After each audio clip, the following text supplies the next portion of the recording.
Merhaba sevgili izleyenler, Kıbrıs'ın Sesi TV 2020 ekranlarında Diyalog Medya Grubu Genel Yayın Yönetmeni Sayın Reşat Akar'la birlikte Gündem Özel programında sizlerle birlikteyiz. Evet, biraz geciktik, hızlıca sizlerin bugünün konularını aktarayım. Bugün sağlık konusuyla gündeme başlayacağız. Dünyanın birçok gelişmiş ülkesinde de sağlık alanında sıkıntılar yaşanıyor. Kritik ameliyatlar için çok uzun sürede randevular veriliyor. Dolayısıyla bir problem zaten var. Peki Kuzey Kıbrıs Türk Cumhuriyeti'nde sağlık konusunda alınan önlemler yeterli mi? Zira ilaç konusunda da çelişkili açıklamalar var. Konuşacağız. İkinci olarak okullar yarı yıl tatiline başladı. Öğrenciler karnelerini aldılar. Başarı oranları konusunda ülkemizde herhangi bir açıklama yapılmıyor. Eğitim nasıl? Yine ele alacağız ve sonrasında zamlara geçeceğiz. Özellikle kamu hizmetlerindeki artışlar çok ciddi tepkilere yol açtı. Bazı kalemlerdeki zam oranları maaş artışlarının da üzerinde gerçekleşti. Detaylarını ele alacağız. Tabii sizlerin de yorumlarını, sorularını bekliyoruz diyerek hemen başlayalım. Reşat Bey merhaba. Merhabalar Funda Hanım. Herkese hayırlı günler dileyerek başlayalım. Evet, dün güzel yağışlar oldu. Bugün bazı bölgelerde rüzgar sert esiyor. Yağış haberi almadık ama yarın birçok bölgede yeniden yağış bekleniyor. Yarın ve Perşembe günü bekliyoruz. İnşallah sevindirici yağışlar devam ediyor. Şimdi en önemli sorun bir insanın hayatında tabii ki sağlıktır. Sağlıksız olan insan çalışabilir, üretebilir, ne bileyim daha rahat yemek yiyebilir, daha güzel hareket edebilir. Fakat sağlık olmadı mı da birçok sorun yaşar insanlar. Bizim ülkemizde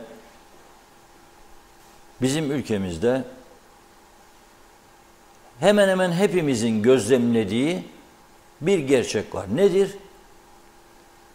Nüfusumuza göre çok sayıda insanın mutlaka ufak da olsa bir sağlık sorunu vardır. Ufak da olsa bir sağlık sorunu vardır. En fazla da dikkat edelim, hareketsizlikten kaynaklanan ağrılar, hareketsizlikten kaynaklanan ve gıda tüketiminden kaynaklanan hastalıklar, ağır stresli yaşamın getirdiği sorunlar, bazı gıda maddelerinin çok fazla tüketilmesi, sigara, alkol tüketiminin çok yüksek olması, benzeri konular. Şimdi mesela sigara, akciğer kanseri. Ben iki kardeşimi, abimi akciğer kanserinden kaybettim sigaradan. Fakat siz bütün Kıbrıs Türk halkı ve Türk halkı bizim televizyonlarımızda en azından görebiliyor musunuz ve gazetelerimizde sigaranın zararlarıyla ilgili tanıtım filmleri görebiliyor musunuz? Yoktur. Arada bir Sağlık Bakanı'nın eskiden yaptığı bir tanıtım şeyi vardı. Kısa filmi, videosu. Biz onu kendi inisiyatifimizle arkadaşlarla konuşup yayınlıyoruz. Ama yenilik yok, bir şey yok. Dünyadaki değişime göre bir şey yok. Yok. Avrupa Birliği birkaç yıl öncesinde sadece Güney Kıbrıs'taki reklamlar için 2 milyon euro ayırmıştı sigaraya karşı. Ya en azından Avrupa Birliği'ne siz yakasına sarılıp demeliydiniz. %30 bile kabul edersen bizi 600 bin euro da bize vereceksin. Ve o 600 bin euroyu alıp da maaşlara değil, hakikaten sigaranın zararlarını anlatan O reklam filmlerine harcayacaktın, televizyonlara verip bu ilanları. Ulusal kanallara diyorum. Gerçi bize verirse bu para, bunu da farklı kullanabilirler. Hiç izlenmeyen internet sitelerine verebilirler çoğunu. Ama yok, bir hareket yok. En fazla üzücü noktalarımızdan biri budur. Bu kadar sorun, bu kadar insan akciğer kanserinden genç yaşta hayatını kaybediyor. Fakat sigaranın aleyhinde, sigaranın zararlarını anlatan tanıtıcı, devletin organize ettiği tanıtıcı filmler yok. Okullarda ne kadar eğitim verilir onu da bilmiyorum. Eğitim Bakanlığı açıklasın. Ama bir şeyi biliyorum. Rumlar istatistiğini yapıyor. Diyeceksiniz bana ki ya bu adamlar bu kadar mı şeyde hep onları söylüyorsunuz. Söylemek zorundayım çünkü daha bugün gördüm Rum basınında bir haber. Yani nasıl söylemeyeyim? Gözümün önüne sokuyor adamlar. Nasıl görmeyeyim bu haberleri? Görmek zorundayım.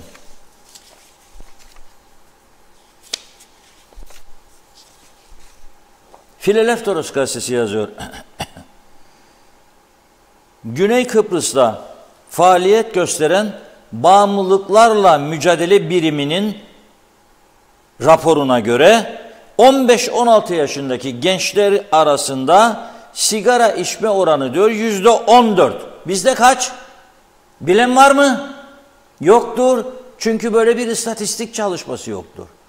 Umursamazlıkla boş ver ya. Yiyelim içelim akşama falan filan. Yoktur bizde böyle bir kültür. Ondan sonra eşit egeme. Olmaz, yapmayacaklar seni. Zaten yapmazlar. Yapmayacağını bunu sık sık söyleyenler de bilir. Propaganda olsun diye konuşuyoruz. Sigara içen, elektronik sigara içenlerin sayısını bile veriyor. Öğrencilerin sayısı, elektronik sigara içen öğrencilerin yüzdeliğini veriyor. %4,5. 18 yaş altından bahsediyorum okullarda. %4,5. Ve son bir ay içerisinde her 5 öğrenciden bir tanesi 18 yaş altı nargileyi denemiş. En öldürücüsü, en tehlikelisi. Zehir doğrudan ciğerlerinizde kömür.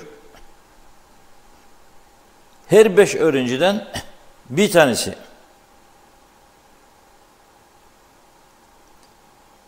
Ve bu bağımlılıkla mücadele birimi Avrupa'daki dumansız çevreyle ilgili kampanyalara dahil olmuş. Ben şimdi buradan çağrı yapıyorum.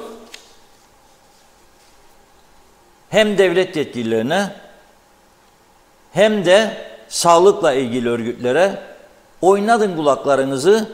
Bu Avrupa Birliği'nden siz de bu hakkı talep edin. Çünkü çok mali destek yapıyorlar tanıtımlar için. Sigaranın ve bağımlılık, diğer uyuşturucu falan zararlarını sürekli kamuoyunun gündeminde tutmak için kampanya yapmak lazım. Bunun için de para lazım. Parayı da Avrupa Birliği'nden isteme hakkımız vardır. İsterseniz alırsınız.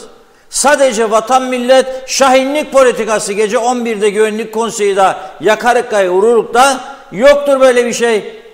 Şu anda adamlar çok akıllı bir politika uyguluyor.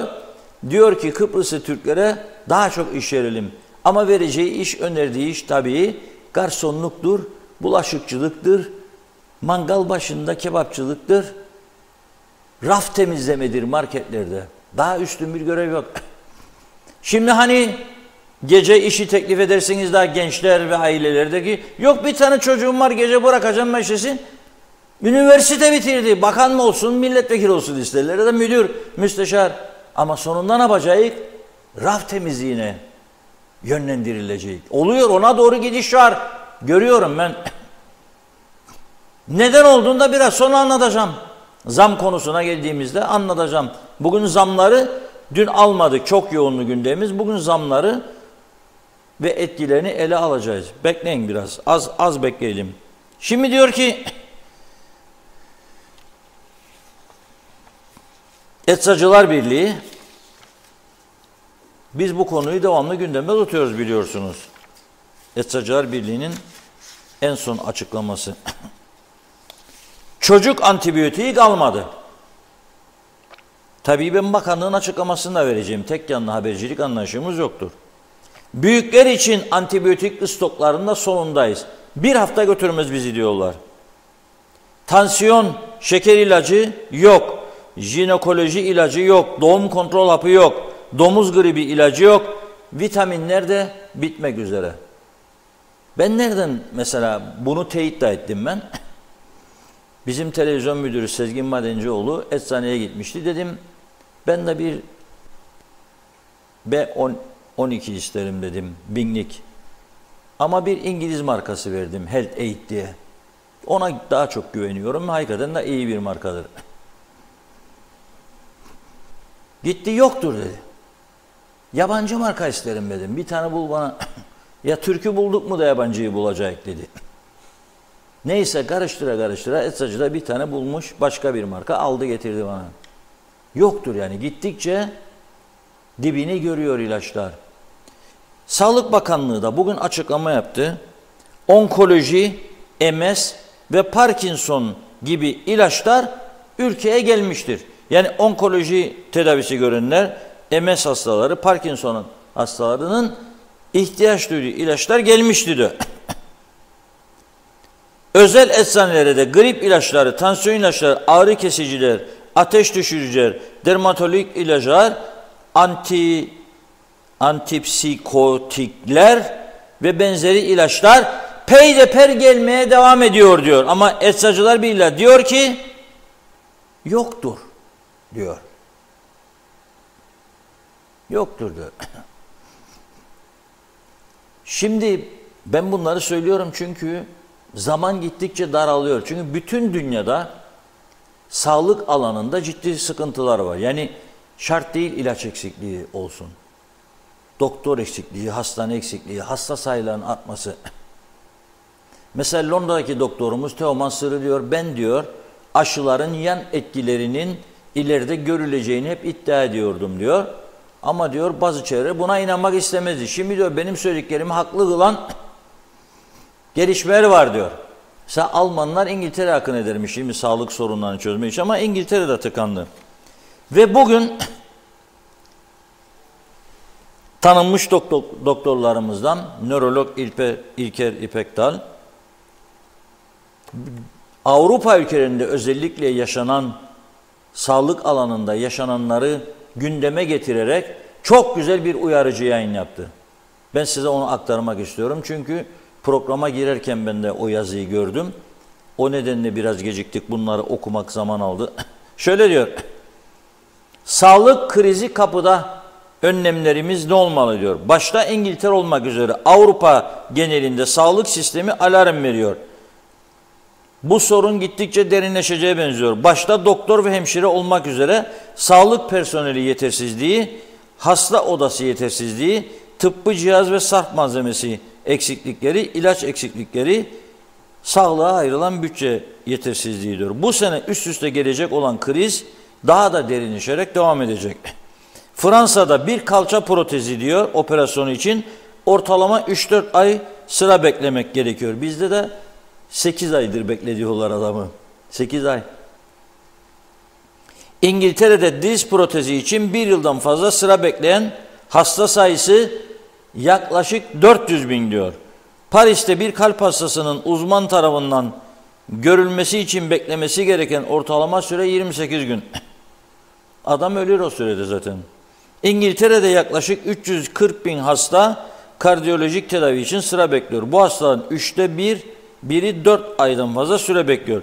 Bütün bu verilere baktığımızda bizler de siyasetçi olsak da bizler şikayetçi olsak da diyor daha vahim durumda değil.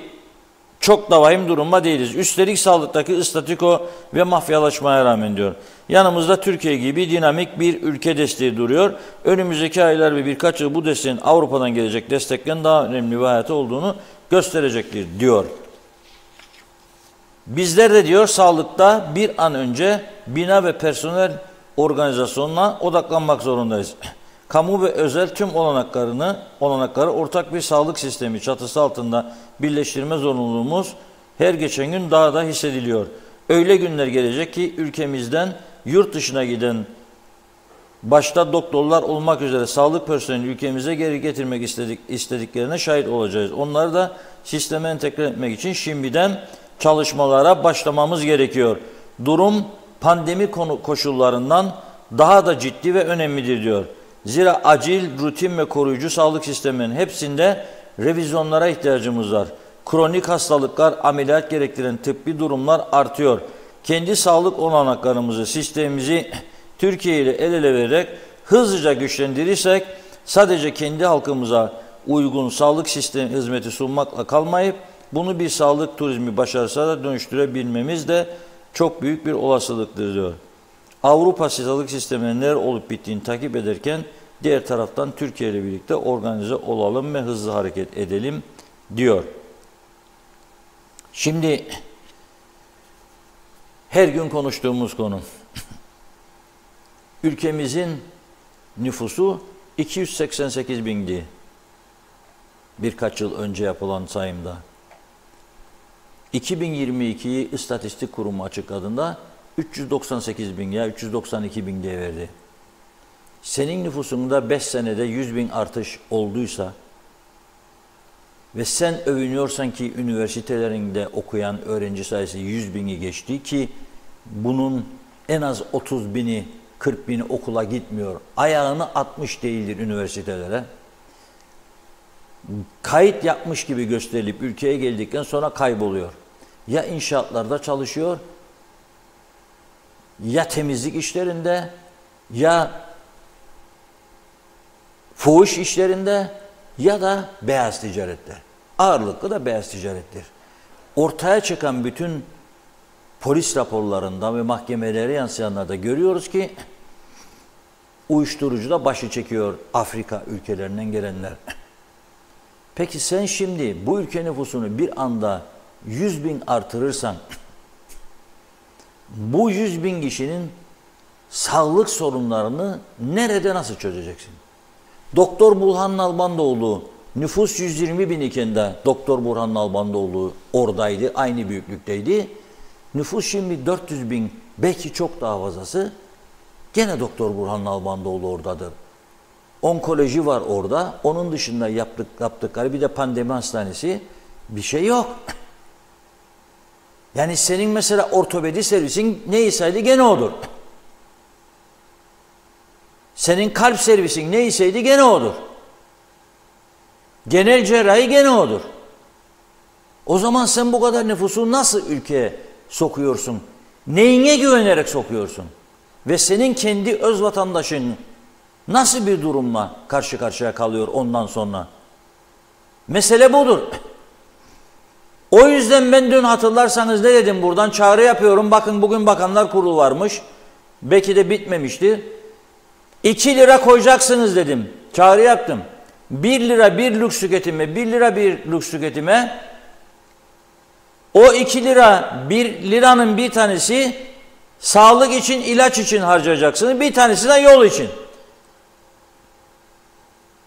Mesela lüks arabaya koyarsan sen %1, o %1'i sadece yol için kullanacaksın. Sigaraya koyarsan 1 lira veya akaryakıda o 1 lirayı da ilaç için kullanacaksın.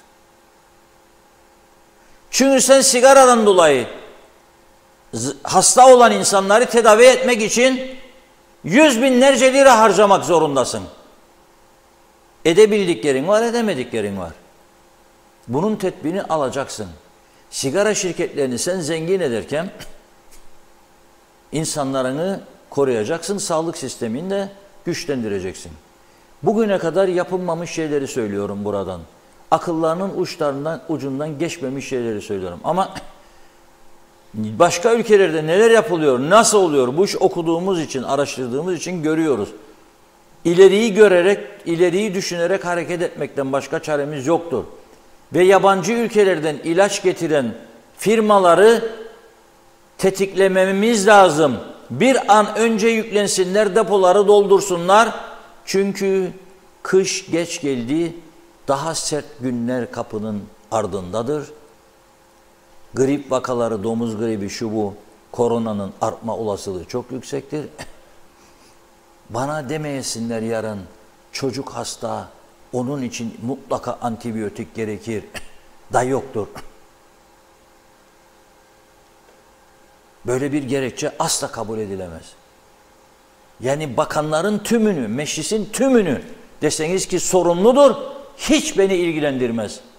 Bir tek çocuğun ilaç eksikliğinden hayati tehlike yaşaması 50 milletvekiliymiş, 10 bakan bakmayan 500 müdür müsteşar, hiçbirinin toplamının değeri o çocuk kadar etmez. Bunu bilsinler.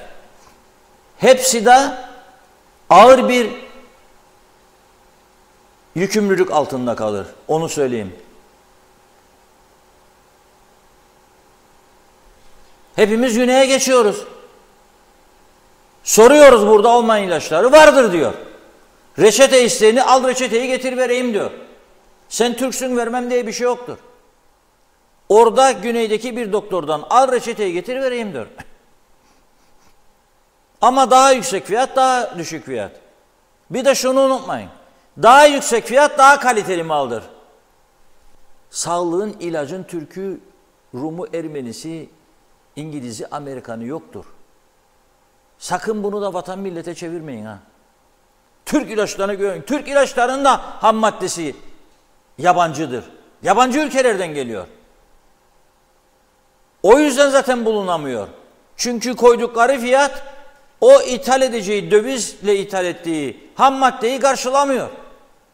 Onun için üretimi kıstılar. Kısınca da piyasa yoklukla tanışmaya başladı. İlacın, sağlığın Türk'ü, Rum'u, Ermenisi, Maroniti, Almanı, Fransızı, İngiliz'i yoktur. Onu da sakın vatan millete çevirmeyin ha. Ve bir an önce bu ilaç depolarıyla oturun. Ha, baktınız gördünüz ki niyetleri yok. Açık ilan koyun. İlaç deposu. İzni vereceğiz deyin. Verin, başkaları girsin bu sahaya. Başkaları girebilir bu alana. Böyle bir durum kabul edilemez. Onu söyleyeyim yani. İkincisi doktor ve cihaz eksiklikleri. Ya gene benim çok yakınımdan, söylemeyeyim ismini, örnek vereceğim. Hastanede sadece bir tane var. Onkoloji radyasyonu üzerine, radyatörü değilim. Çocuk gitmiş, Türkiye'de 2 tane üniversite bitirmiş. Sonra Samsun'da bir özel hastanede çok iyi durumda çalışmış. Takdirnameleri var, başarı belgeleri var. Babasını kaybettiği için Kıbrıs'ta annesi yalnız kalmasın diye adaya geliyor. Orada aldığı maaşın yarısının altında bir maaşla müracaat ediyor, çalışsın hastanede. Bugün oldu aramalar. Her müracaatı gittiğinde, verdiğinde kime verdiydin? Kimle görüştüydün? Müsteşarı gördüğümüzdün. Müsteşar görmez ki kendini, genç çocuğu. Biri görür orada, tamam bakacak abiciğim, bakacak ablacığım. Cevap yok. Çocuk şimdi elinde bu altın bilezik olan, sağlıkta çok ihtiyaç olan bir kişi var sadece hastanede. Öğretmenlik yapıyor. Hazırladı kendini, sınavlara girdi, geçti, öğretmen oldu. Hadi bakalım. This is forever TRNC. Budur sistem. Kimin ne yaptığını kimse bilmiyor. Neye göre adam aldığını kimse bilmiyor. Kimse önüne arkasına bakmıyor, alıp incelemiyor. Ne bakanı ne bakmayanı, alttakilarda da yoktur böyle bir kadro. Alacak, inceleyecek, ona göre görüş verecek ve verdiği görüşle tabii dinletebilmesi de lazım. Yoktur böyle bir şey. Yeterli uzman yoktur. Damarları tıkalı olan hastaya hiçbir şeyin yoktur deyip eve gönderen doktorlar var. Allah aşkına kabul edelim bunu. Ve sağlık örgütleri sus pustur. Kaç tane doktorumuz vardır, bana isim listesi göndersinler. Mezun olduktan sonra kendini yenileyen, senede hiç olmasa bir defa uluslararası bir tıp seminerine katılan kaç tane doktorumuz vardır? Bunu söylediğimde çoğu doktor bana kızıyor. Ama ben de onlara kızıyorum, öfkeliyim de. Hipokrat yemini verdiniz. Bir kısmı istisrar kaideyi bozmaz, çok çalışan, yardımsever insanlar vardır doktorlar. Her alanda olduğu gibi. Dairelerde de bazı daireye gidiyorsun, güler yüzlü hizmet veren var. Bazısına gidiyorsun, yüzüyle seni dövüyor. Tabii yüzüyle seni dövene ceza uygulayacak bir sistemin de olmadığı için, bu kadar partizanlığın içinde zaten olamaz. Zaten onu partisi getirmiştir oraya ve demiştir ki rahat ol da sana kimse bir şey yapamaz. Ya bu kadar az nüfuslu, yani diğer ülkelere baktığımızda, güneye göre de baktığımızda onlardan da az. Bu ülke cennet parçası olabilecek bir ülke. Kapıdan girerken işte al kendinden 2000 dolar, 2000 euro deport parası, okula gitmezse atacaksın kendisini, çünkü göndereceksin gitsin ülkesine. Afrika ise de o paraya ihtiyaç var. Koyacaksın 1000 dolar da 1000 euro da koyacaksın sağlık sertifikası. Ve ona göre de o parayla ister özelde bakınacak, ister devlette. Hiçbir tedbir almadan üniversitelerimize 100.000 öğrenci geldi. Aferin. Ne büyük başarı. Eğitim adası olduk. Ne eğitim adası? Hırsızlık, yolsuzluk adası olduk yahu. Uyuşturucu adası olduk. Ne eğitim adası? Mezun olduktan sonra hangi kapıdan çıkacağımızı bilmiyoruz artık buradan. Mezun kapısı mı, olmayan kapısı mı, bir tanesinden çıkarız işte. Kendi kendimizi kandırıyoruz. Kendi kendimizi kandırıyoruz. Bu sağlık konusu alarm veriyor. Bakın söyleyeyim. Bu şimdiki İzlem Hanım'ın da sorunu değildir. İzlem Hanım da işte genç bir insan geldi oraya. Ne yapsın? Sağlık Bakanlığı'na yazıyor. Bakanınla görüşebildiğinden de emin değilim yani oradaki bakanla. Görüşse ne olacak? Türkiye'de çok ciddi ilaç sıkıntısı var. Türkiye televizyonlarında izlemiyor musunuz? Ne kadar ilaç sıkıntısı var. Kan ağlıyor insanlar. O yüzden yurt dışından ilaç ithalini artıracaksınız. Depolarla konuşacaksınız. Baktığınız gördüğünüz niyet yok. İlan vereceksiniz. İlaç ithalatçısı arıyorsunuz. Yoktur bunun başka çaresi. Yoktur. Eğer akıllı bir Rum yönetimi olsaydı, tekrar ediyorum burada, bu Anastasiadis ki anlam planına evet diyen adamdır. Birazcık aklı olsaydı, elama teslim olmasaydı hem kiliseye, bugün Kıbrıs sorunu kalmazdı burada. Zaten entegre olurdu Kıbrıs'ı Türkler oraya. Aklınızı kullanın. Ama onlarda fanatizm ve Kıbrıs'ı Türkleri güçümseme alışkanlığı ve illa Kıbrıs adası Yunan Helenizm adası olacak. O zihniyet yüzünden kaybettiler bütün mülkleri. Son kalan arsalar, araziler de şimdi betonlaşıyor. Havada bulut, sen bunu unut. İleride alacaksın. Kimse durduramaz tazminatları veya mülkü, ama özlediğin, o bıraktığın bahçeli yeri almayacaksın. Betonlaşmış bir yeri alacaksın. Veya parasını alacaksın. Eğer bir sağlık sigortası koysaydı 50 euro kelle başı, bugün Kıbrıs Türklerin ezici çoğunluğu orada tedavi olacaktı ve ilacını da alacaktı bedavaya. Galiba bir miktar bir para veriyorsun. 1 euroya 2 euro. Ne yazarsa yazsın doktor, free of charge. Ama fanatizm bırakmadı onları da. Evet Funda Hanım, başlayalım mı? Başlayalım. Geç bile kaldık sayılır. Birçok mesaj gitti ama ne yapalım, gördüğümüz ilk mesajla. Yusuf Kocapınar'ın mesajı. Kolay gelsin demiş. Ben sigorta emeklisiyim. Eşim özelde çalışıyor. Gidişat iyi değil. Mutlu günler göreceğiz mi? Emekçi insanların durumu çok zor. Akşam sabah zam.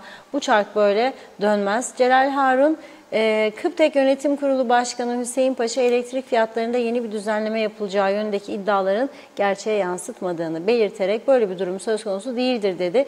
Yalancının mumu yatsıya kadar ama elektrik kesintileri her gün devam eder. Acaba farkında değiller mi? Nazime Nalban, tüm herkese sevdiklerime selamlar. Her gün kaçırmadan izlerim, dinlerim diyor. Çünkü doğru Adres TV 2020'miz sonsuz teşekkürler. İyi ki varsınız. Bugün çocukların karne günüydü. İyi tatiller. Hiç kimse çocuğunu düşük değer aldıysa kızmasınlar. Yine çalışır, yükseltir. Sevgi verin yavrularımıza lütfen. Yusuf Tuncer Barkut, haftaya ilaç fabrikasının temelini atacaklar. 2 hafta sonra üretime geçecekler. Parantez içinde diyor ki tabii rüyamda gördüm. Veli Baş, eczaneden bir C vitamini aldım 370 lira Reşat Bey. Onu da zor buldum. Rumlardan geçilmiyor eczanelerde. Vitaminleri topladı gittiler diyor. Gözümle gördüm demiş. Doğan Falyalı, sigara, içki ve diğer keyif verici maddelerin zararlı olduğuna hemfikir değiller mi? Öyleyse üretim tesislerini kapatsınlar. Bulunmaz duruma gelince herkes bu kötü alışkanlıklardan kurtulmuş olur. Mehmet Uluçaylı, emekliye %37,75 hayat pahalılığı veren hükümet harçlara neden %80 zam yapıyor? Gerekçesi nedir? Açıklanmalı. Ayhan Altıntaş, Türkiye'de sağlık sorunu yok. Yok demiş. Avrupa'nın sağlık başkenti olacağız. Mehmet İnancı, hoş vakitler değerli dostlar. Hayırlı yayınlar olsun. Batmış batırılmış kaoslar ülkesi cennet adamıza. Hepimize sağlıklı günler diliyor. Teşekkür ediyoruz. Zekiye Paşa, hayat pahalılığı verdiği zammın 2-2,5 katı zam koydu. Verdiğini katlayarak fazlasıyla geri aldı dedi. Ahmet Bazıbağlı, 794 bin aktif cep telefonu kullanıcısı var şu anda ülkede. Osman Lord Eryeli, Lord Manav bereketli kuru yemişleri evlere servis başlamıştır. Hayırlı olsun. 548 827 0500'dan ulaşabilirsiniz. Hayırlı yayınlar diliyor ve diyor ki bir ilaç varmış, farma bir şey. Fabrikamız vardı, neden üretemiyoruz? Sibel Yemenicioğlu, kesintiler yine başladı diyor elektriği. Çok kızmış Sibel Hanım. Sayaraker Hikayeler Diyarı'na iyi akşamlar dilerim. Bugüne de sağ salim geldik sayılır. Kitap okuduk, televizyon seyrettik. Acı dahi olsa hikayelere doyum olmaz. Varsın bayrak sallansın, Cumhuriyet şahlansın. Kemal Osman Ceyhanlı, yaşasın demiş. Radyolar da çekmez, yayın yok Beret hariç. Bir izleyicimiz daha yazmıştı. Gitti o mesajlarda, evet sıkıntı var. Tema Yavaş Londra'dan herkese selamlarını yolluyor. Nazime Nalbant, yine kesintiler oldu diyor. Çok uzun sürmedi Allah'tan demiş. Bir de bu ilaç haplar için halk çok sıkıntı çekiyor. Neden bir an evvel çabalamıyorlar? İnsanlarımız ilacını içmese nasıl sağlıklı olacaklar? Sağlık önde gelir. Ne olur paranızı sağlığa da ayırın. Bugünlerde çok kişi hastadır. Kimse kötü olmasın demiş. Mehmet Uluçaylı, hastanelerde niye randevu alırken sıra numarası da verilmiyor da hasta mecbur edilir sabah 8'de gidip sıra numarası alsın, saatlerce hastanede doktorun beklesin. Sağlık Bakanı basit bir sıra numarasını bile randevu ile birlikte vermeyi sisteme koyamıyorsa o koltukta niye oturuyor? Evet, Şifa Sayman da gitti elektrik demiş. Necdet Mavi Gözlü, Kuzey Kıbrıs Birleşik Afrika Pakistan Cumhuriyeti'nden hayırlı yayınlar diledi. Halkımızın sağlığını hallettik, sıra geldi sağlık turizmine demiş. Nüfus tabii ki 350-400 bin olduğuna inanmıyoruz. 1-1,5 milyon nüfus var diyor ama Necdet Bey. Oğlumun hastalığı süresince gece 10-11 acil servise çok gittik. İnanamayacağınız kadar Afrikalı acil serviste bir keresinde anestezi doktorunun imzalaması için ameliyathane önünde bekliyorduk. 2 hasta çıktı, ikisi de Afrikalı. Birinin yanında da polis. Onun için diyor ne doktor yetiyor, ne okul, ne hapishane. Bu memleketi resmen bitirdiler. Asla adam olmaz demiş. Osman Lortelli, neden ilaç firmaları açılmasına izin verilmiyor? Sayaraker de diyor ki ilaç bulamadık, muska alalım. Doğan Falyalı, işler ticarete dönüştü. Karsız ticaret olmazmış. 1 verecek, 11 alacak. Sen nasıl istersen öyle hesap et diyor hesap uzmanı. Osman Lord Elyeli, Ali Pilli de çok söz vermişti. Hastanedeki güvenlik Barış Ruh'ta tedavi gören bir bireydi. İsa Tunç, şunu söylemek istiyorum. Eğer ki bu ülkede sağlık eğitim sistemi çökmüşse daha fazla yoruma yoktur. Saygılar demiş. Şifa Sayman, evet annemi de öyle. Hatta bir fizyoterapiste yolladılar yazdı. Evet, Alsev Güven, sesle ilgili sorun var demiş.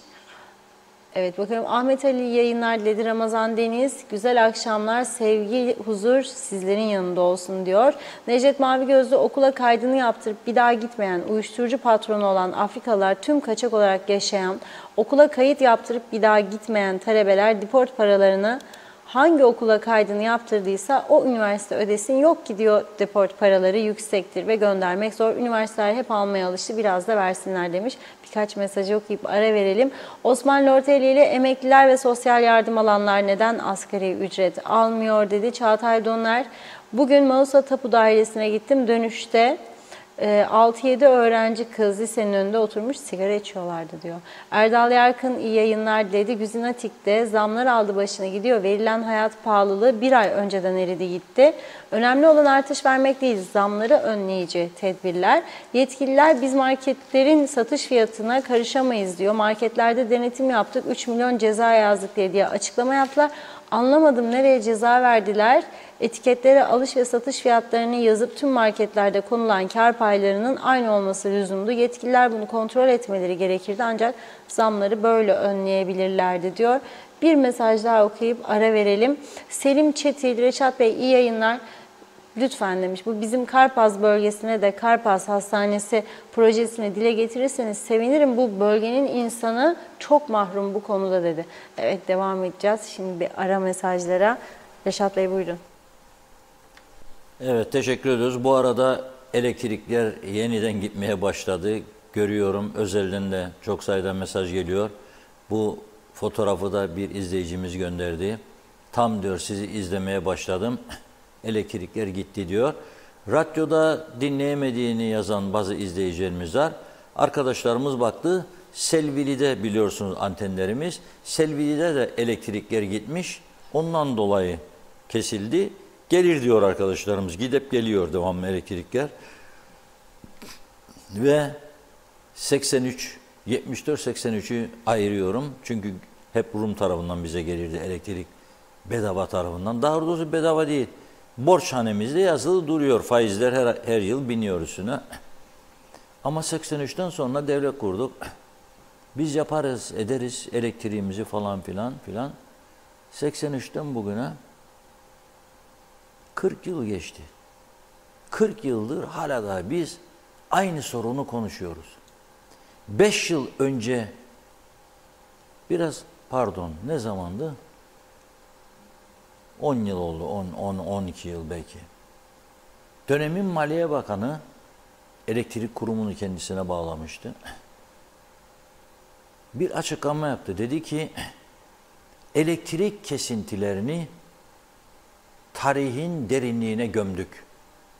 Artık bitmiştir. Neden?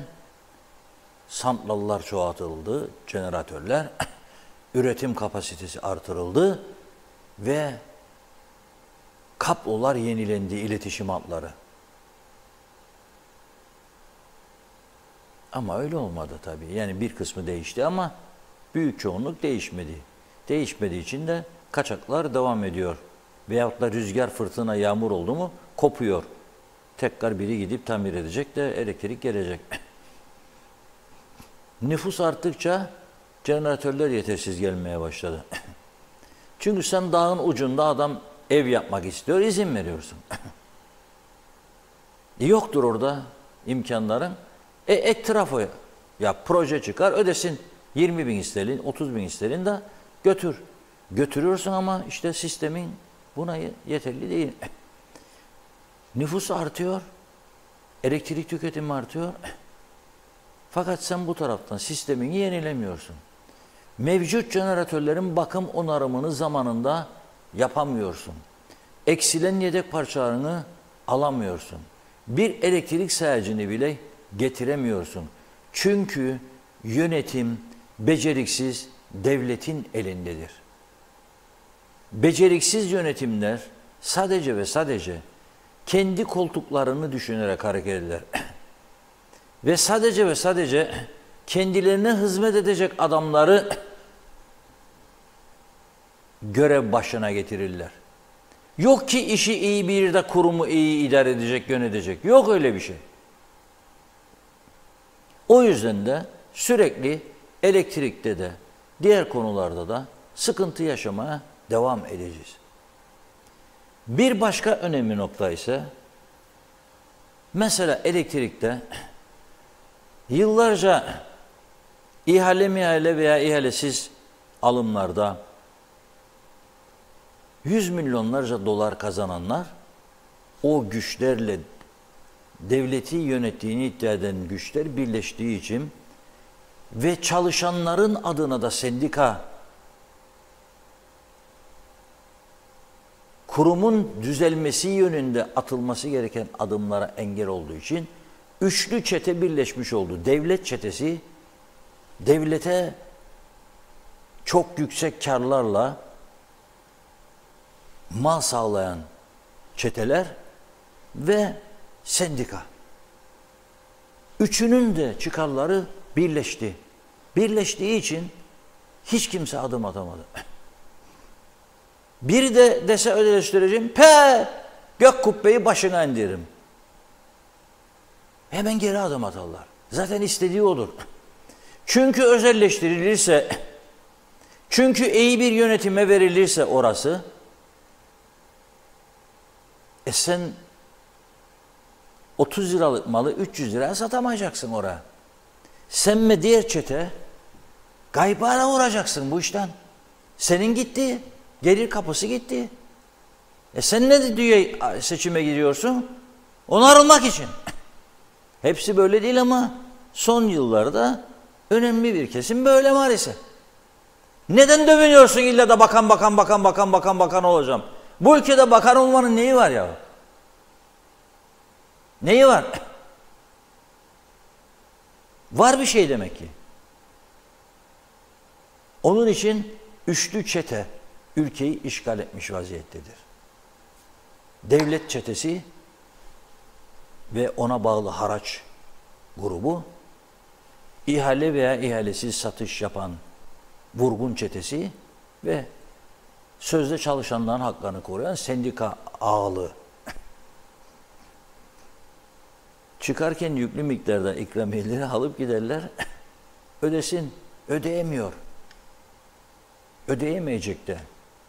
Bir bakacağız bir gün bize diyecekler ki, jeneratörlerin yarıdan fazlası durmuş durumdadır. Falan filan festikan bitti bu iş. Gemi açık denizde bekler, yarı fiyata vereyim dedi sana, yok dedin. Görüşmedin bile. Şimdi Aksa'yla pazarlık yaparlar. Aksa'da evet büyük bir şirket ama kaç zamanda daha da artırabilecek gücünü bilmiyoruz yani. Durum bu noktada. Her konuda sistem budur. Bu çıkmaz sokağın içerisine bizi soktular. Bunun içinden çıkışımız kolay olmayacak. Soğuk havalarda elektrikler kesilecek. Allah'a şükür evlerde battaniye var. Sarılıp örtüneceğiz battaniyeye. O şekilde idare edeceğiz. Çocukları iyi koruyun. Antibiyotik yokmuş. Her hastalıkta tabii ben mesela öksürdü çocuk ya hapşurdu.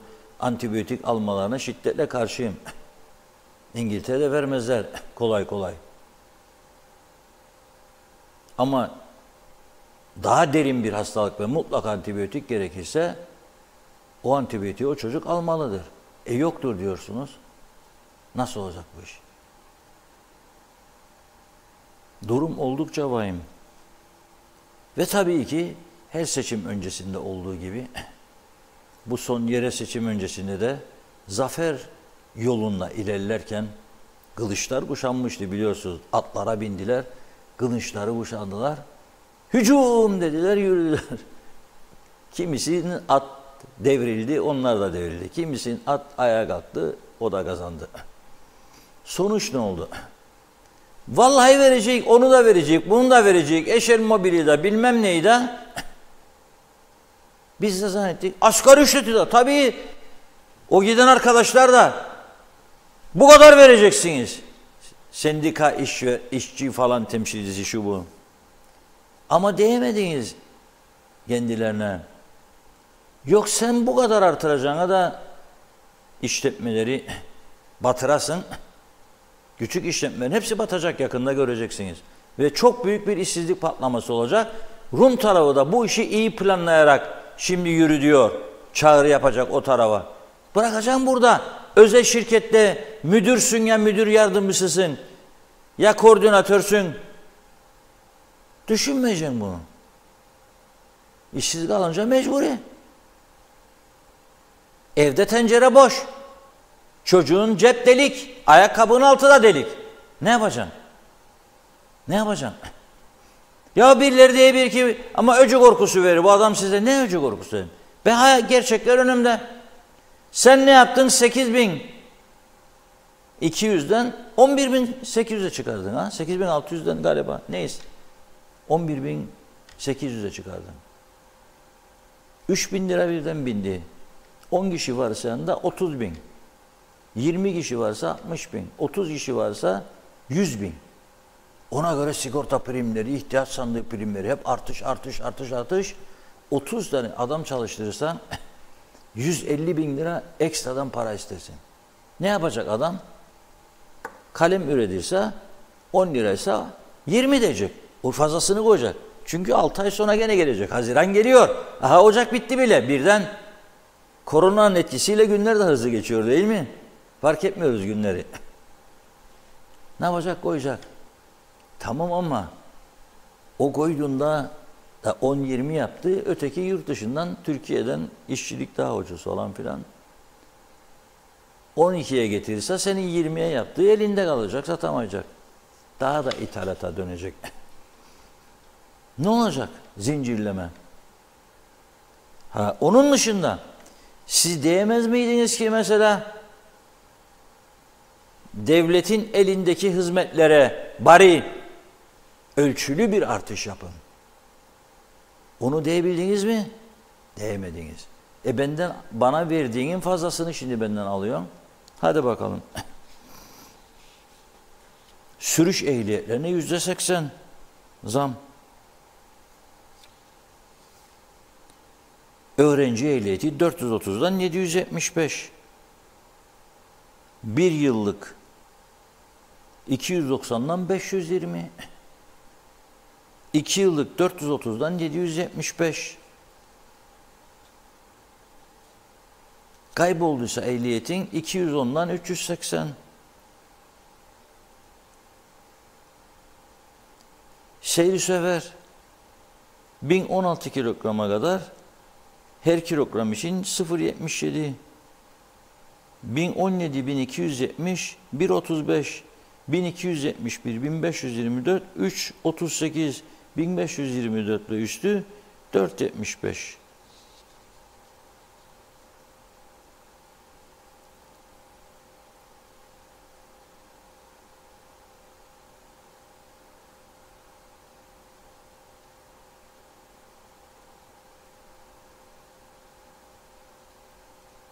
Kimlik kartı 450'den 56'dan 547.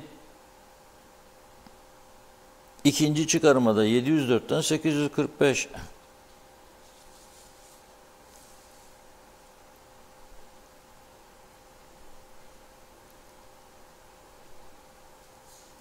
Ve tabii bu açıklananların dışında bilmediklerimiz nedir bu? Bugün Melek Arabacıoğlu paylaştı. Muhtar olduğunu anlıyorum bu paylaşımdan. Hayırlısı olsun. Bakın ne diyor? İkamet belgelerinde kullandığımız 4 liralık pul harçları geceden sabaha diyor 7.20'ye yükseldi. İyi dinleyin. 4 liradan 7.20. Neredeyse %100 zam. Peki diyor neden haberimiz olmadı? Neden önceden bize bildirmediler diyor.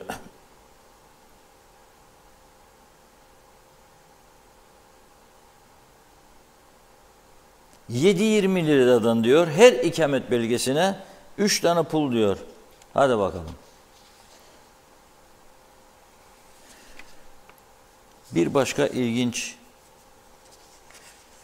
paylaşım daha gördüm bugün. Ali Özdinç Bey'in. Bu çok enteresan ama lütfen dinleyin.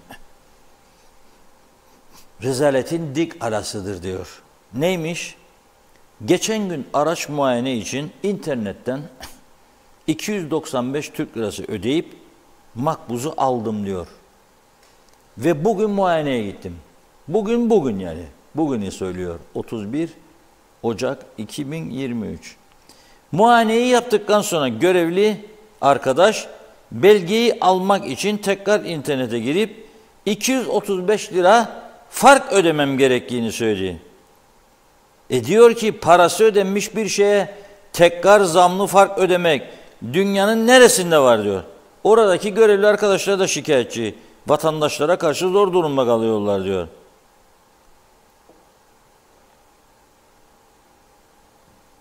Hadi diyor eve, bu çok ilginç. Hadi eve diyor alarm koyduk. Köpek aldık kendimizi korumak için diyor. Da bu yetkililerden bizi kim koruyacak diyor. Emekliye %37, memura %45-50 artış ama harçlara %80 zam diyor. Artık bu halkın canını burnuna getirdiler diyor. Yalan mı şimdi bu? Yalan mı bu? Hayat pahalılığı emekliye de aynı, çalışana da aynı değil mi? Yani hellim 80 liradan 280'e çıktı. Emekli bunu özel fiyata mı alıyor da ona da az %37, ötekine 45-50.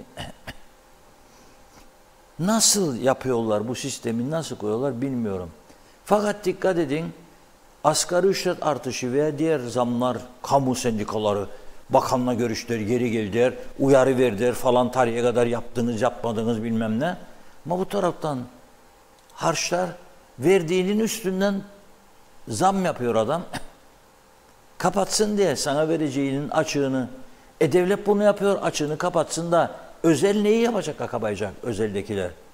Dediğim gibi 10 liralık kalemi 20 yapması, hatta 25. Ama 9'a gelirse yarın Türkiye'den bu kalem nasıl üretecek, satacak? İpin ucu kaçmıştır. Ve durum vahimdir gerçekten. Bizim bir çalışan arkadaş dedi, çok üzgünüm dedi geçen gün bana. Ne oldu dedim. Hiç olur dedi, 36 lira alırdım dedi, bu kadarcık bir salam dedi, 78 oldu dedi. Ben de yemeyin dedim. Ben değil çocuk bir isterim dedi, yemesin dedim. Şaka ediyorum tabii. Aslında ben salam yemem. Tavsiye de etmem. Salam, sosis, sucuk mucuk, out. Neyse alacak ama çocuk ister. Küçükken biz de yerdik salamı, yemez miydik? Yerdik, severdik. Hele sandviçin arasında ne güzel. Hellim, domates, salam müthiş. Ama şimdi haklı bir tarafı. Ne oldu da bu kadar 2 kat oldu bu iş? Yani et 200'den 400 mü oldu? 250'den 500 mü oldu? 300'den 600 mü oldu ki? Şimdi ne yapıyor? Çünkü bu artışlar olunca salam üreten et fiyatının dışında maaş ücret artışını ve vergi artışlarına koyuyor. Akaryakıt artığı aracın dağıtım şeyine koyuyor üstüne zammını. Sonra ödediği araçlara ruhsat falan filan onları da koyuyor üstüne. Hepsini birleştirince oluyor minare. Durum bu. Bu kadar açık. Bir de otomobil tamirleri. Arkadaş hayranım vallahi. Böyle önemli yerler vardır ki para basar. Ya aracı verin servise yazar, serviste fren balatası değişti, bilmem yağ değişti, euro anladık, işçilik diyor, o da euro. Yapma be, euro mu öden oğlum sen ona? Euro mu ödüyorsun? Türk lirası ödüyorsun. Ne yapma işçiliği de euro? Euro diyerek hepimizi euro gibi çeviriyorlar. Rumlar öyle de euro. Ost euro der Rumlar. Dön babam dön. Bizim de bir Mustafa Bazıbağlı Bey vardır. Beni dinlerse şimdi hoşuna gidecektir. O da yazı yazar. Diyalog gazetesinde ben de yayınlarım yazılarını. Esprili yazılar yazar Mustafa Bey, çok güzel. Diyalog gazetesi okuyanlar bilecek. 10-11. vatandaş sayfasında vardır. O da euro yazarken Y-Ü-R-O diye yazar. Euro diye yazar.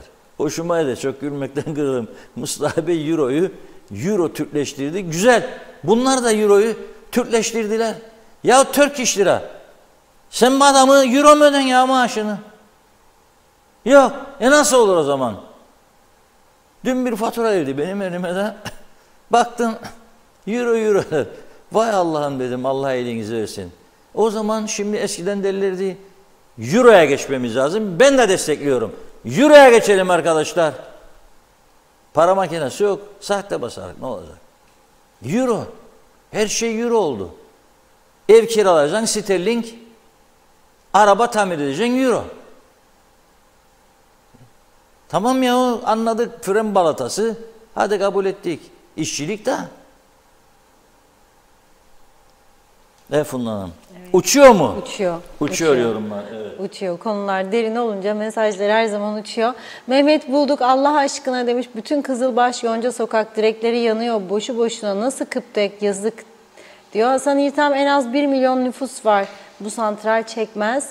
Meral Kavas, kolay gelsin sizlere. Maalesef memleketi batırdılar. Toplu istifa etsinler.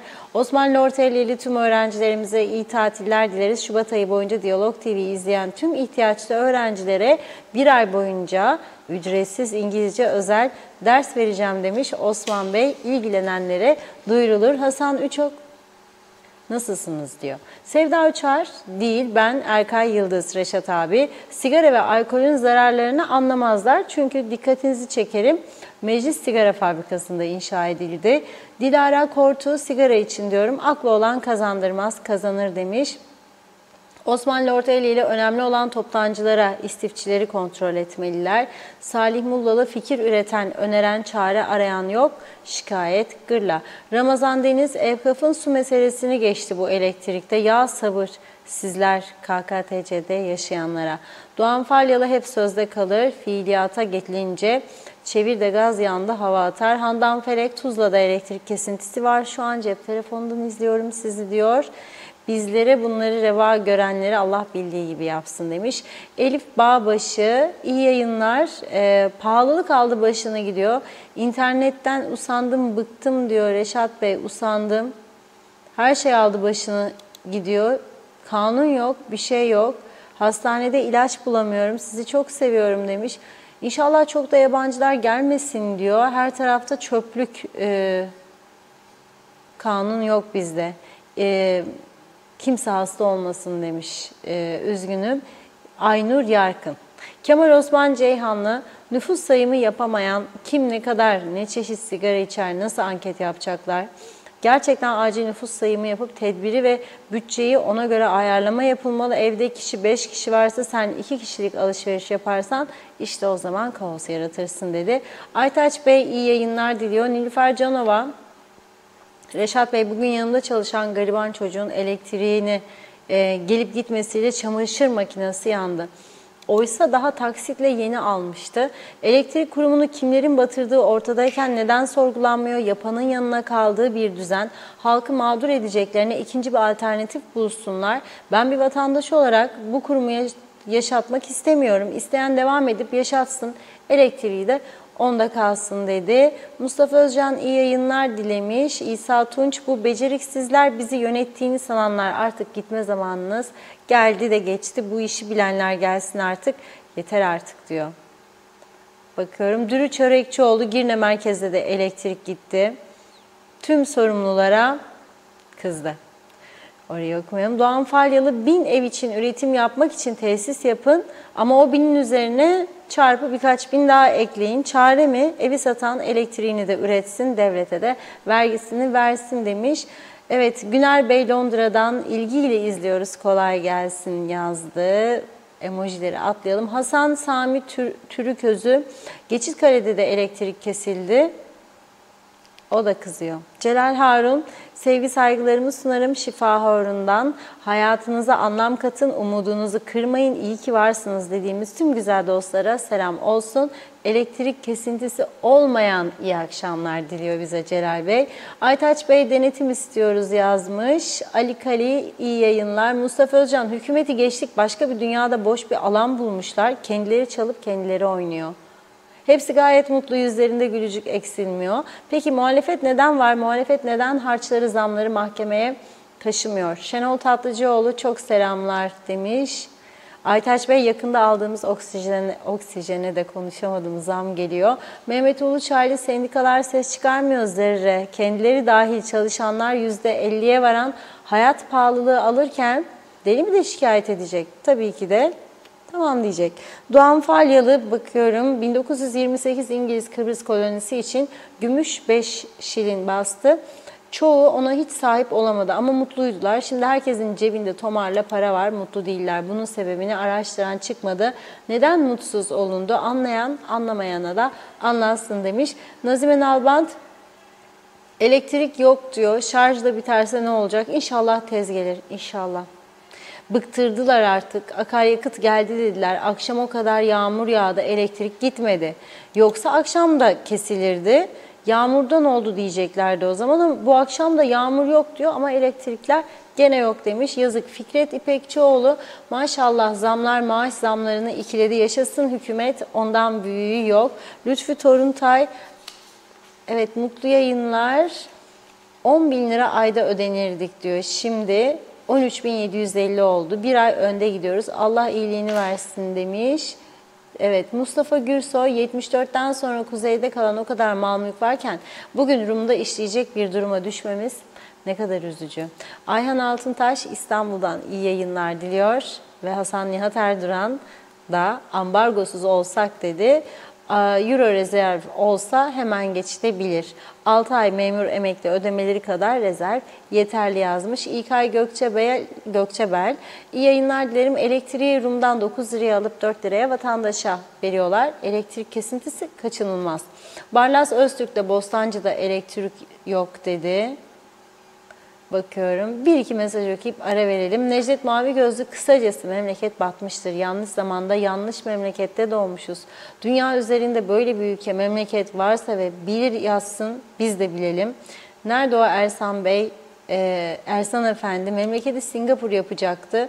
Yakında Afrika Pakistan Cumhuriyeti olacağız. Singapur'u rüyasında görür diyor. Salih Mullalı, açınız, önünü açınız. Gerçek hizmet aşkı olan becerebilenlerin önünü açınız demiş.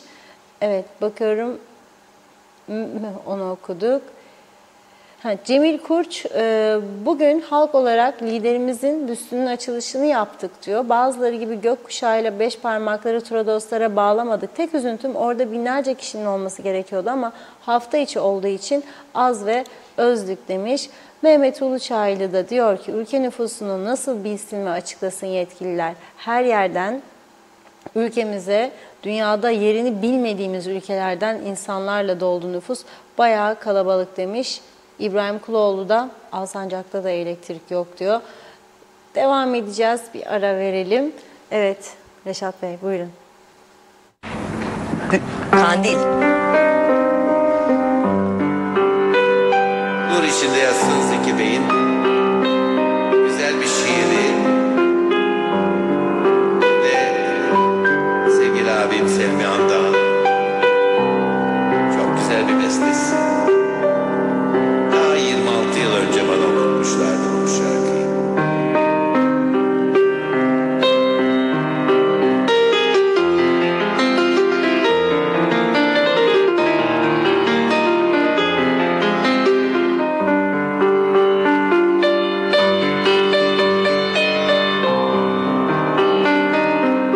Gün ışığında yola koyuldum.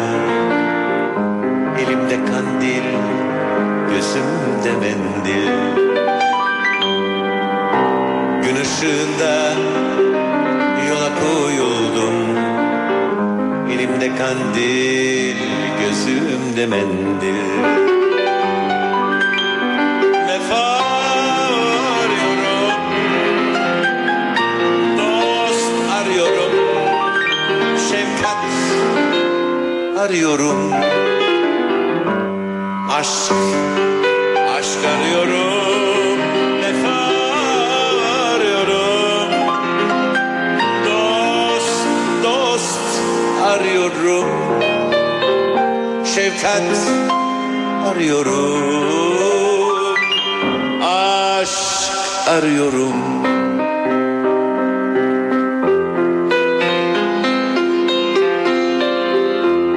Vefa, uzaklarda kalan bir his. Dost, eski şarkılardan bir iz. Şefkatse bardaki sarışın kız. Dizlerinde derman, kandilimde yağ bitti. Bulamadım gitti. Bulamadım gitti. Vefa arıyorum. Dost, dost arıyorum. Şefkat arıyorum. Aşk, aşk arıyorum. Vefa arıyorum. Dost arıyorum. Şefkat arıyorum. Aşk arıyorum.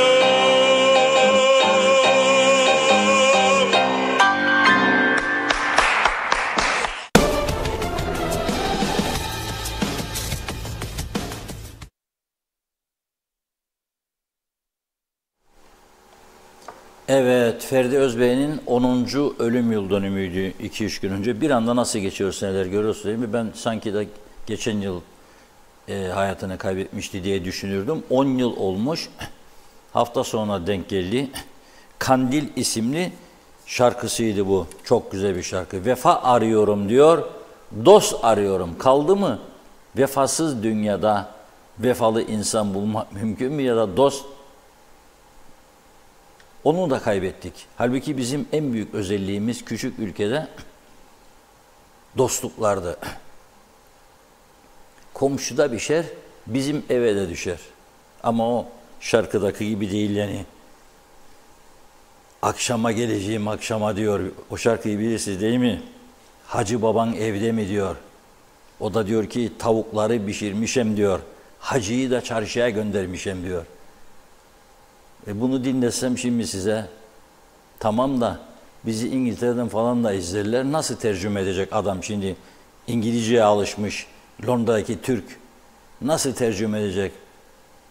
Mesela hanımı hele İngiliz ise veya kocası soracak, nedir bu şarkının sözleri? Nasıl anlatacak? Hacı baban evde mi diyecek. Telaffuzu zor ama ben seviyorum bu şarkıyı. Yani insan hiç olmazsa oturduğu yerde biraz oynar.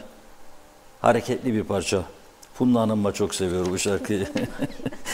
Evet, tapuda diyor A4 vaziyet planı aldım diyor. 38'di diyor. Oldu 68.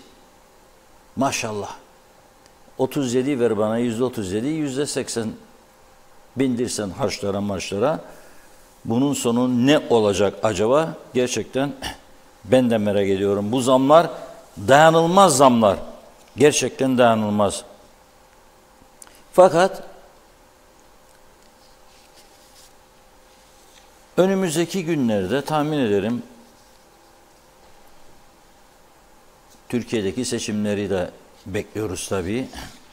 Ekonomik durumu daha çok konuşacağız, ekonomiyi önümüzdeki günlerde. Çünkü ve sağlığı. Çünkü şu anda ekonomide rakamlar durdurulmuş vaziyette. Mesela döviz möviz falan. İnşallah böyle gider ama ben böyle gideceğini ne dair pek umutlu değilim. Şimdi okullar bugün tatil oldu değil mi? Evet. Karne alan çocuklar hep onusa böyle güzel karne, hadi bakalım hediyemi der çocuk. Ya karnenin arasına bir 100'lük 50'lik konur ya da çocuğa hediye mediye. Fakat o noktaya geldi ki birçok aile şu anda onu bile yapamayacak duruma geldi. Adam cepten çıkarıp 100 lira çocuğun karnenin arasına koymakta zorlanan çok aile var, biliyorum. Ailelerde Facebook patladı bugün. Ayşe'miz ilk karnesini aldı, ilk sevinciymiş. Fatma böyle, Ali böyle, Veli böyle. Tamam da Ayşe, Fatma, Ali, Veli ne öğrendi bu bir yılda? Bu çok önemli. İlkokullar, ortaokullar, liselerde başarı oranı nedir? Eskiden açıklanırdı istatistik olarak.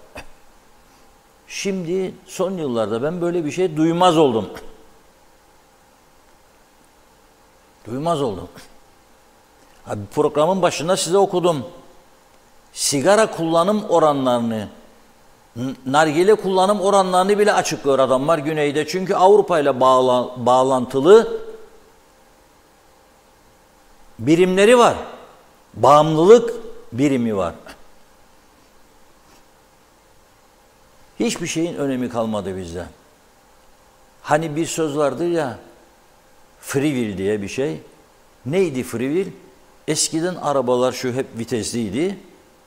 Yakıt tasarrufu yapsın diye eskiler araba iniş aşağı giderseydi, yokuştan aşağıya inerseydi arabayı free will alırdı. Boşa ki benzin harcamasın fazla.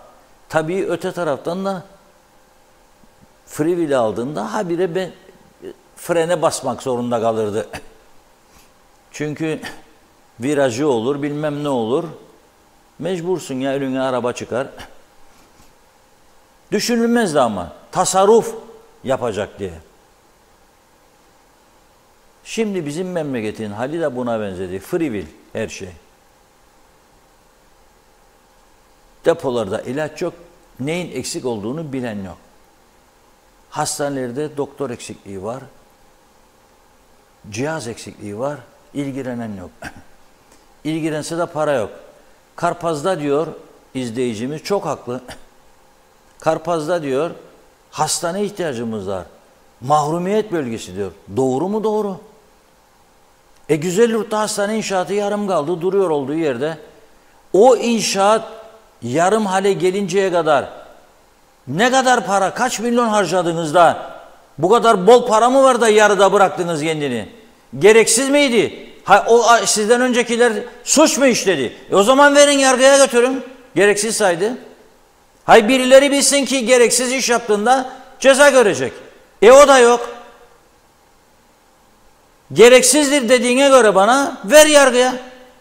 O zaman sen doğru söylemiyorsun. Gerekliydi demek ki. Vermiyorsan. Ne yapalım, halen mecliste de arkadaştır. Yok kardeşim, öyle bir şey. Bu toplum sizin yaptığınız yanlışların bedelini ödeye bak. Ne hale geldi? Elektrik. İyi ki diyalog vardır ha. Bakın, gazete ve televizyon. Siz söylersiniz bunu, ben söylemem. Siz söylersiniz. Bugün bir tek biz bu elektrik konusunu geniş çaplı irdeledik. Ve dedik ki Teknecik'te 2 buhar tribünü devre dışı kaldı. Ülkenin birçok yanı yine karardı dedik ve halk yoruldu, başına kullandık. 2 günden önce bu arızanın giderilmeyeceğini yazdık.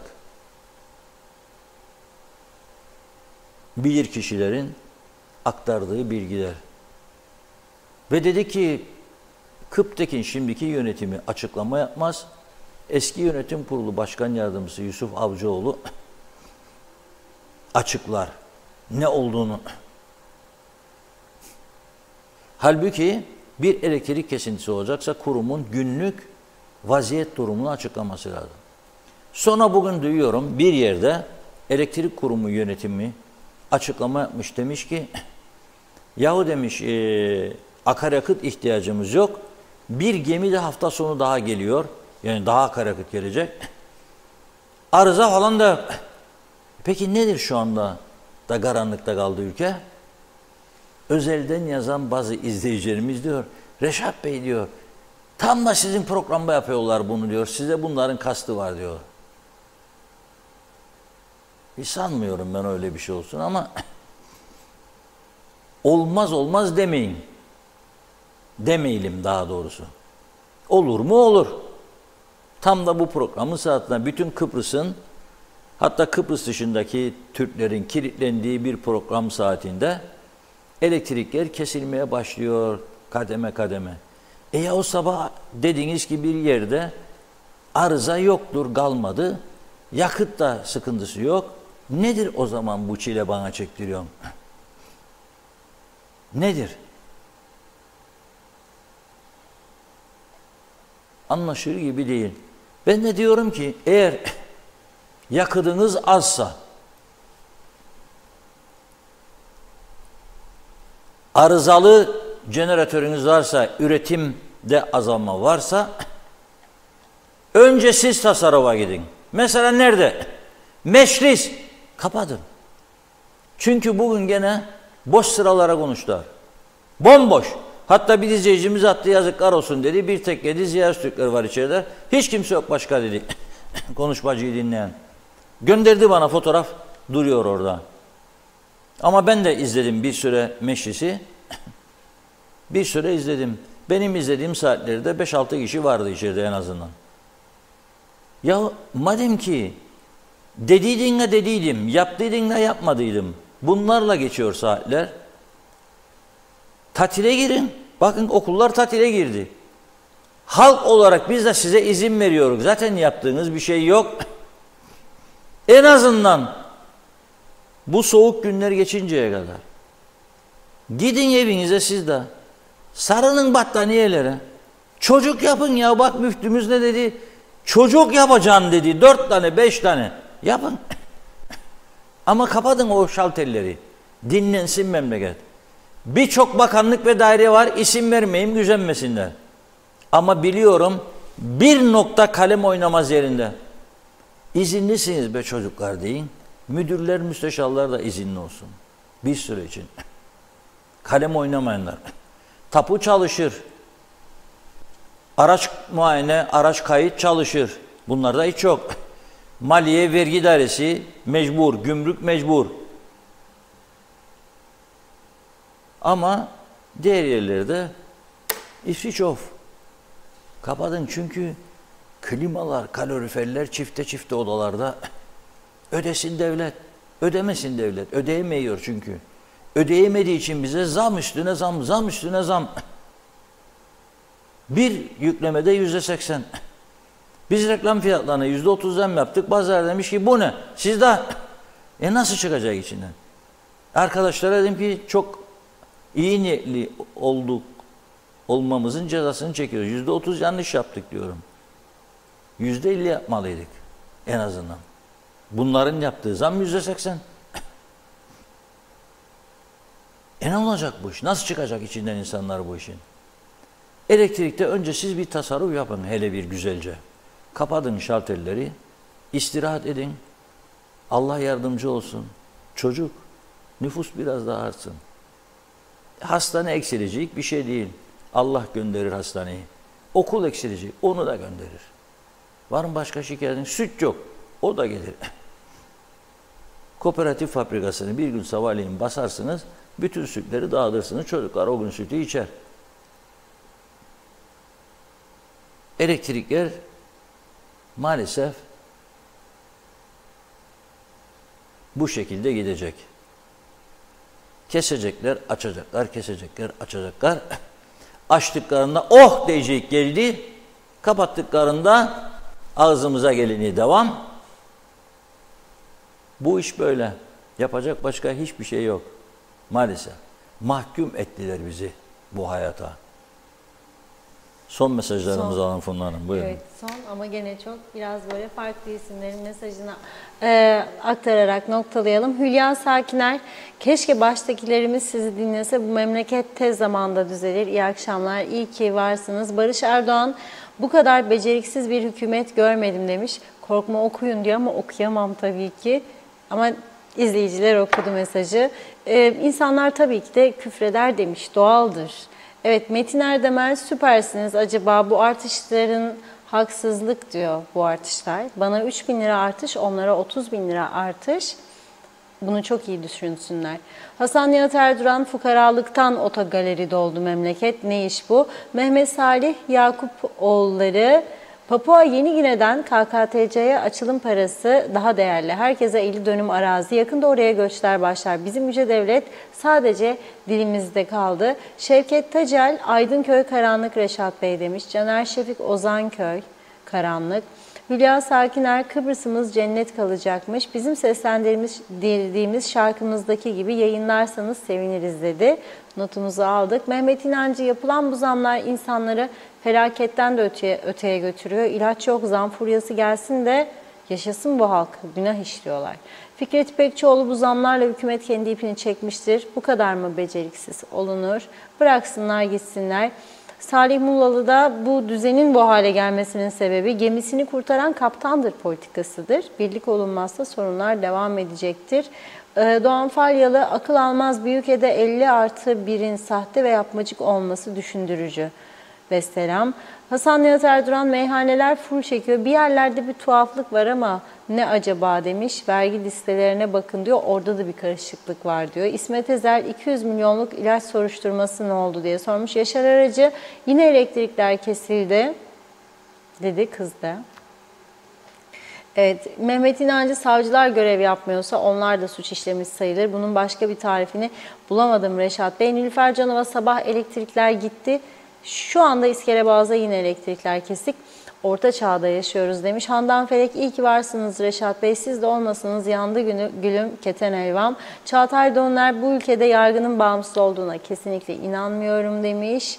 Evet, Veli Baş, Yenikent'te de elektrikler gitti diyor. Ali Dayı, iyi yayınlar yazdı. Nazime Nalbant, halkı her şeyden usandırdılar, bıktırdılar diyor. Ne olacak sorarım.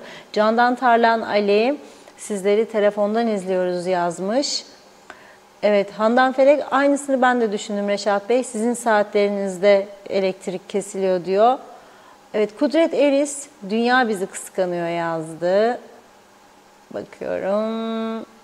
Kamil Basmacı, her şeye zam yapmakla bir şeyler düzelmez. Daha da kötüye gider. 60'lı yıllara geri gidiyoruz dedi. Evet, Vahit Erdoğan da şu anda İskele'de de kesik, Girne'de de kesik. Evet, sanki bu akşam daha da bir böyle bir her yerde kesik gibi geldi bana. Bakıyorum, atladığım mesaj var mı? Nazime Nalbant, İskele'de de karanlık var diyor o da. Evet, zannediyorum tamamladık. Çok çok teşekkür ediyoruz ilginize. Buyurun Reşat Bey. Evet, ben de teşekkür ediyorum. Şimdi bir Sağlık Bakanlığı'ndan açıklama düştü. Çok yeni. Tam da Funda Hanım mesajları okurken. Çocuklar geleceğimizdir, aşısız çocuk kalmasın diyor Sağlık Bakanlığı. Temel Sağlık Hizmetleri İdaresi çocukluk çağı aşı kampanyası düzenleyecektir diyor. 15 Şubat ve 15 Mart tarihleri arasında başvuru kabul edilecektir. Eksik aşısı olan çocuklarımızın aşılarını tamamlanması için aşağıdaki irtibat numaralarına bildirilmesi önemli duyurulur diyor. Numarayı da söylüyorum. 0392 227 48 60 228 30 16. Evet, 227 48 60 228 30 16 diyor Sağlık Bakanlığı. Yani çocuk aşıları da önemlidir çok. İnşallah ihmal edilmez. Çünkü ihmal edilecek bir durum değildir diyor. Son bir mesajı okuyayım kapatmadan, Havva Hanım'ın geldiği. Ben diyor bugün pasaportumu yeniledim diyor. Hala şoktayım diyor. Cuma günü 400 TL iken bugün diyor 890 TL. Havva Hanım şok geçirmeyin de her şey şok oldu zaten memlekette.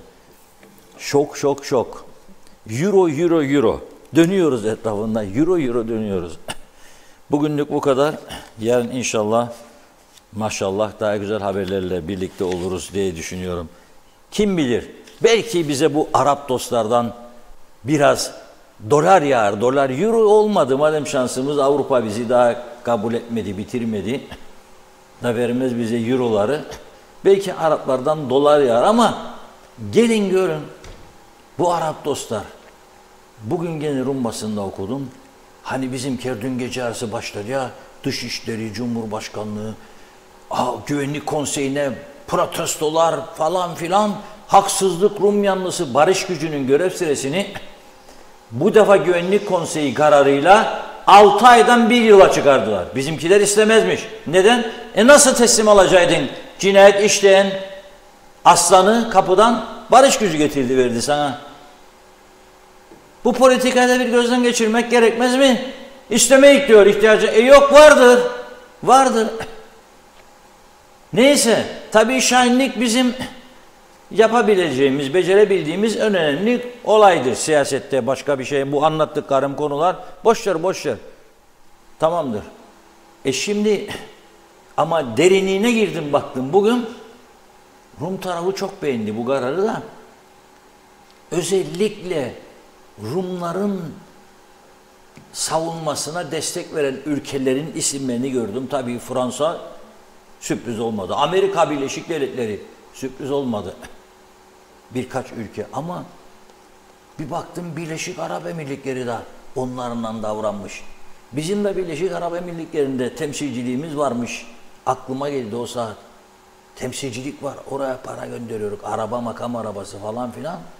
Ama Birleşik Arap Emirlikleri Güvenlik Konseyi'nin aldığı kararda çok etkili olanlardan biriymiş. Tanıma bekliyoruz diye söyledim bunu. Tanıma diye de okuyabilirsin. Mesela bir daire var bizde. Adı tanıtma dairesi ama ben onu tanıt, boşluk bırakıyorum, ma diyorum. Gerçekten de öyle çalışanlar gücenmesi ama o önemli olan daireyi kurmak değil, çalıştırmaktır. Çalıştırırsan çalışır, tanıdır. Çalıştırmasan adı tanıtmaya döner. Sen de ödemeye devam edersin. Kimin umurunda? Evet, bak bitirdik dedik ama gene aklımızı çeliyorlar. Yarın inşallah görüşmek üzere diyelim. İnşallah. Çok teşekkür ediyoruz değerli yorumlarınız için ve programımızı burada noktalıyoruz sevgili izleyenler. Yeniden görüşünceye dek hoşça kalın.